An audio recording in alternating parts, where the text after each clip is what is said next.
জাতীয় পার্টির সাথে ভিপি নূরের গণ অধিকার পরিষদের সেই সংঘর্ষের কথা মনে আছে, যেখানে জাতীয় পার্টিকে শেল্টার দিয়ে বাংলাদেশ পুলিশ এবং সেনাবাহিনী নুরুল হক নূর এবং তার দলবলকে মারাত্মক আহত করেছিল।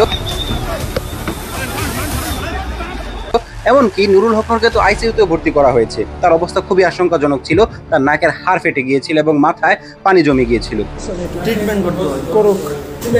অনেক কিছু ঘটনার মধ্যে বেরিয়ে আসতেছে, তার মধ্যে উল্লেখযোগ্য ঘটনা হচ্ছে এই যে 2023 সালে এই ভিপি নূর বা গণ অধিকার পরিষদের সেই নেতা ভিপি নূর জিএম কাদের সাথে দেখা করে এসেছিল এবং তাদের সাথে অনেক মত বিনিময় হয়েছে, তা কিন্তু তারা পাবলিককে জানায় নাই।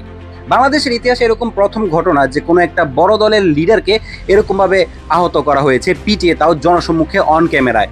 বাংলাদেশের ইতিহাসটা এরকম স্বাভাবিক ছিল না। আচ্ছা, ভিপি নূর সম্পর্কে কিছু কথা আপনাদেরকে না জানালেই নয়।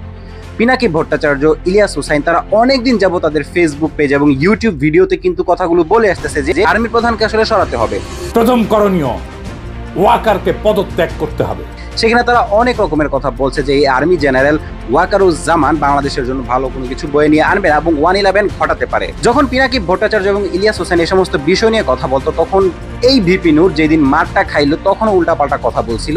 মানে তারা বলতেছিল যে বিদেশে বসে, মানে ইনডাইরেক্টলি কথাগুলো ইলিয়াস হোসেন এবং পিনাকি ভট্টাচার্যও কি মারছিল যে ওরা বিদেশে বসে নাকি ভিডিও বানিয়ে তাদের সরকার পতন করে ফেলবে। মানে ইনডাইরেক্টলি বলতেছিল যে ভিপি নূরের গণ অধিকার পরিষদের ক্ষতি করে ফেলবে, আমাদের ভিডিও বানিয়ে রাজনীতি খাই দেবে। এত আম্মকের দল তারা ভিডিও বানিয়ে আমাদের রাজনীতি খাই দেবে। যখন পিনাকি ভট্টাচার্য ইলিয়াস হোসাইন এই ওয়াকারুজ্জামানের বিরুদ্ধে কথা বলতেছিল, তখন সে বারবার কিন্তু এই কথাগুলো রিপিট করতেছিল যে তারা দেশকে অস্থিতিশীল করতে যাচ্ছে, আর্মির জেনারেলকে নিয়ে সমস্ত কথা মোটেই উচিত হচ্ছে না। পিনাকি এবং ইলিয়াসকে এরকম খোঁচা মারা কথা বলার পরেও যখন নুরুল হক নূর এরকম অত্যাচার এবং আক্রমণটা হয়, তখনও তার পক্ষ নিয়ে কথা বলেছে ইলিয়াস ও পিনাকি ভট্টাচার্য। এমনকি তারা তাদের ফেসবুক পেজের পোস্ট এবং ইউটিউবে ভিডিও বানিয়ে তাকে সাপোর্ট করেছে যে তাকে ন্যায় বিচার দেওয়া হোক।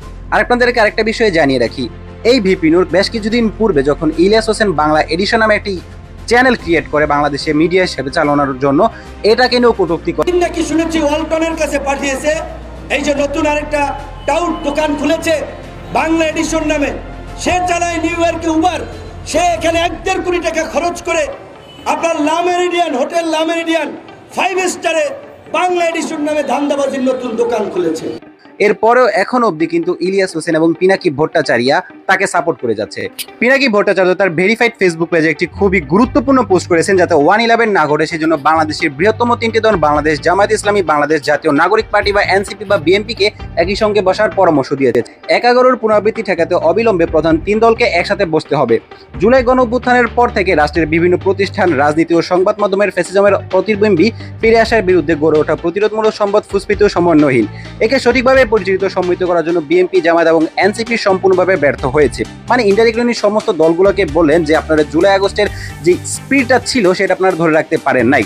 ঠিক এর পরপরই প্রধান উপদেষ্টা ডক্টর মোহাম্মদ ইউনূস সাহেবকে নিয়ে পিনাকি ভট্টাচার্য আরও একটি পোস্ট করেন। তার মধ্যে রয়েছে প্রফেসর ইউনূস এক বা একাধিকাল পলিটিক্যাল অ্যাডভাইজার থাকার উচিত ছিল।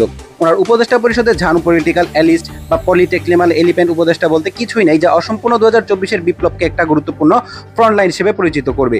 এখান থেকে প্রশ্ন উঠতে পারে এই পলিটিক্যাল অ্যাডভাইজার কে হতে পারে। জাতীয় পার্টিকে নিয়ে পিনাকি ভট্টাচার্য একটি খুবই গুরুত্বপূর্ণ কথা বলেছেন, জাতীয় পার্টিকে শুধু নিষিদ্ধ নয়, নিশ্চিহ্ন করতে হবে। উল্লেখ্য সেখান থেকে আমি আপনাদেরকে সাধারণ কিছু যদি পড়ে শোনাই, বিএনপি বাংলাদেশের রাজনীতিতে ইসলাম অনুরাগের মধ্যপন্থায় ভোটার যে পরিষদ দখল করে আছে, সেখানে বাঘ বসানোর জন্য ইন্ডিয়া শহীদ প্রেসিডেন্ট জিয়াউর রহমানের খুনিও তাদের বিশ্বস্ত এজেন্ট জেনারেল এরশাদকে দিয়ে জাতীয় পার্টি গঠন করেছিল জিয়াউর রহমানের হত্যাকাণ্ডের ঘটার পর। পিনাকি ভট্টাচার্য এবং ইলিয়াস হোসেন 5 আগস্ট 2024-এর পর থেকে এখনো অবধি তাদের ফেসবুক পেজ এবং ইউটিউব ভিডিওর মাধ্যমে খুবই গুরুত্বপূর্ণ পয়েন্টগুলো বাংলাদেশের সামনের অগ্রযাত্রাকে সুন্দর ও সুরক্ষা করতে বলে গিয়েছেন।